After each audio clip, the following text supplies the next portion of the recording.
morning, everyone, and welcome to Military Mondays. For those who do not know who I am retired Major Brenda Sanchez. I think we just went live. We're going to start that all over again. So if there is a duplicate, I'm sorry. Good morning, everyone, and welcome to Military Mondays. For those who don't know who I am retired Major Brenda Sanchez, and I am the co-founder of Life's Real Currency with my husband, Michael Sanchez. And I bring you these Military Mondays every single Monday morning at 8 a.m. Mountain Time, and I love interviewing veterans. And today, I have the pleasure of interviewing my very, very dear friend, Helen Brahms. And Helen, actually, this is my first interview with an international military member, which is pretty super cool. And I got thinking about it because those who have watched me through the last few years doing these know that I served at NORAD Northcom. So now I'm going to be reaching out to all of my Canadian military friends. So if you're Canadian and you're one of my friends that I've served with, please reach out to me. I'd love to interview you too. So without further ado, I have Helen with me today. Helen served in the Royal New Zealand Air Force, so Sea Air Force. Woohoo! Definitely the best branch of the service. Yeah, we can have those conversations and arguments offline.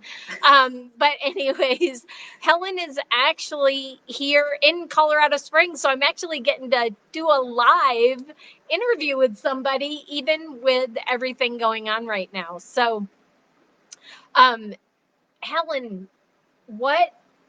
Tell us about your journey in the Royal New Zealand Air Force, and what made you decide to join the Air Force, and give us a little background on you. Wow. Well, first of all, Brenda, thank you so much for having me on the show this morning. I truly appreciate it. And kia ora, everyone. Kia ora means hello in New Zealand Maori, so hello and welcome. Um, I was born and raised in New Zealand. I have a very strong military background in my family. One of my passions is genealogy, and when I was going back and researching the genealogy with the family, started with my grandfather, and then my mother, and then I took it all over. And when we were going back, we're finding there was a lot of people who had served in the military. There was my grandfather and his siblings. There was my grandmother and her sibling or her brothers. There was my great-grandfather and his siblings, and it went back into England through World War II and World War I as well. Wow. So I was sort of like, why do I have such a strong sense of service? And this is where it came from. And even my dad was a first responder as a fireman and then later on as a policeman. So I've got that, and my mum was a nurse. Nice. So I have that sense of service. And so I wasn't sure what I was going to do with it at the time until I was 14, and I was at the open day at the Air Force Open Day at RNZAF Base Ohakea, which is just out of Palmerston, Northern New Zealand, kind of in the lower central North Island. And I absolutely fell in love with jets. They had, okay, now this is back in like the early 1980s, because I didn't go to basic camp until, well, you guys call it basic camp, we call it recruit course. Didn't go to recruit course until 84.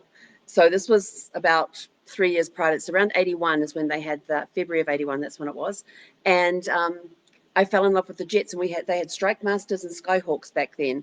And I know they're older aircraft, but New Zealand doesn't really have a defence force as such, and we help other services around the world as well. And we've fought side by side by Americans for years. But so I fell in love with what I wanted to do. But the one thing that really bugged me is I wanted to fly those jets. I did. I wanted to be behind one of those jets and flying that thing and doing all those twisty, turny things. And did you ever get to fly a jet? No. Because. Sorry. Was it fun? Yes, it was fun. I got to go up in training at McConnell Air Force Base. Way back then, they allowed everybody, not just the pilots and the navs, to go up. Navigators, for those who don't know, to go up, and we actually got to fly in a trainer. Excellent. Yep. Well, had I been based at Ohakea during my career, I could have put down to be taken for a flight up in one of the jets, but I never got based to Ohakea, so that's another story. But so that I found out that they would not at the time allow women to be pilots in the Air Force. So at the age of 14, I actually wrote them a letter telling them I wanted to join That the Air sounds like Force Helen. and that I wanted to be a pilot in the Air Force. And why didn't they allow women to be pilots in the Air Force? And I really wish I'd kept that letter, but I still remember the one sentence. I mean, there was this whole, standard form letter, but there was this one sentence that stuck out and it stayed with me all these years. And it said, there are some things we have to limit the woman in. Oh, wow. And this is back in 1981. And so then from there, we went to, I was reading through all the information. I had to be 16 and a half on the day of application.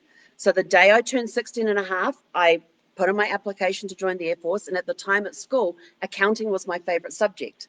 So I put in to be an accountant and got to meet with the recruiting officer and everything else, do all the tests, all the medical, flew through all of those. And he was looking at all my paperwork, my resume and stuff. And he goes, you have a strong history in libraries, because in New Zealand we could be school librarians. Mhm. And he said, why don't you go into the publication specialist? And I'm like, well, what's that? And he goes, oh, it's an American fancy term for library. Yet when I get to America, I find it's not an American fancy term, because everybody's going, well, what the heck's that?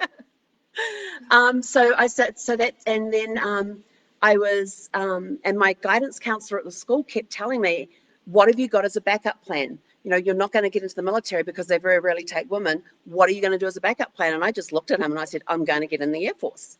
Now, wait a minute. I have to stop here for a second, because those that don't know Helen would understand when she said that. She makes things happen. Like, she just, excuse my language, she gets shit done. If she wants to get it done, it's going to get done. So I can totally see Helen saying, nope, no backup plan. We're just doing this. Yeah, and he wanted to know, what was I going to do? Where was I going to go from high school and all that? And I was like, I'm going to get in the Air Force. And he was the one that actually had to come and pull me out of my statistics class and tell me in the hallway outside my statistics class that I had been accepted for the Air Force. But at that point, I didn't know when I was going to recruit course. They would then send me the letter. Right. And that was November of 1983. And then, so that I knew I wasn't on the January intake because those letters had already gone out. And then we were up to April, and there was Easter weekend. Now, in New Zealand, the schools at the time, they've all changed it now, but at the time we got Friday off for Good Friday, and we also had an Easter Monday and an Easter Tuesday. So we had a 5-day weekend. And that weekend we went up to my grandparents' place, to my dad's parents' place. And now my grandfather fought in World War II in Egypt and Greece, and my grandmother was in the Women's Auxiliary Air Force. So she was super excited that I was going to be going into the Air Force, following in her footsteps. And when during World War II, they wouldn't allow women to be in the Royal New Zealand Air Force, so they created the Women's Auxiliary Air Force. And later, after the war, they merged the two. Nice. And so she was super excited. But that weekend, she also happened to have her WAF uniform there, because she got it from MOTAT, which is the Museum of Transport and Technology in Auckland. Had got it back from their display, and it was getting ready to send it down to the RNZAF base, RNZAF Museum at Wigram in Christchurch. And so she says, here, go put it on. So I actually have this picture taken on Easter weekend of 84 of me wearing my grandmother's WAF uniform with sergeant stripes on, because she was a sergeant. I had the hat on, but the hat was a little too small. But I've got my grandfather on one side and my grandmother on the other side of me. Nice. And it's such an amazing photo and brings back great memories. We got home from that. There was a letter there for me from the Royal New Zealand Air Force. It said the following Sunday, I had to be in New Plymouth at the bus station to get on the bus. I would then be taken down to Wellington, where I'd be met by somebody from the Air Force, taken to Worcester Bay, which at the time was where the women's barracks were for Wellington, and then stay the night there. And then the next day I would be put onto a plane and flown across to RNZAF base Woodburn, where I would then be sworn in on May 1st. Nice. And so I went back to school on Wednesday, went and told them I'm leaving, had to spend the next 3 days at school doing all my leaving stuff, getting my leaving certificate and all of that, because we didn't graduate then, we just left. Yeah. And then Saturday I packed with their little packing list, packed up my stuff. Sunday I got put on the bus and off we went. And May 1st of 1984, raised my hand and got sworn in for 20 years in the Royal New Zealand Air Force. Wow. Yeah, we don't do this re-upping thing that you guys tend to do over here. Yeah. I learned that new term. Well, yeah, on the enlisted side, they re-up all the time. On the officer side, it's life, well, Yeah. A full commitment. You can get out, but Yeah. and you sign up. For me, in the reserves, or active duty, I did ROTC, And ROTC, it's a 4-year commitment on active and 4 years in the reserves afterwards, inactive. But I, as you know, served 27 years in the Air Force, partly active duty, partly reserves. So tell us, what did you learn in the Air Force, the Royal New Zealand Air Force, that helps you be a better entrepreneur today? And some of those connections, we talked about that, and share with the audience, what makes military members in any branch of the service in any country more suited for entrepreneurship. One of the things that I discovered through that was teamwork. Everything. It doesn't matter what trade you are in. Everybody works together to make it happen. Yep.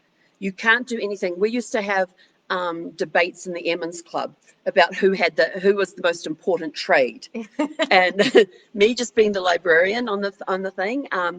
I would always top them everything else, because I say, oh, we fix the aircraft. We make sure they fly so they can transport you from point A to point B. And, with the fighter aircraft, we've got to make sure they're ready and all this. And I go, yeah, and how do you fix the aircraft? Well, we pull the manual out. Oh, you pull a manual out, do you? And they're like, yeah. I said, who updates those manuals for you?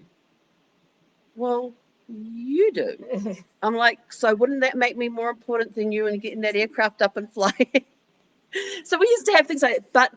But when it boiled down to everything, we all worked together as a team, because if we didn't have the aircraft, we wouldn't have the manuals. Right.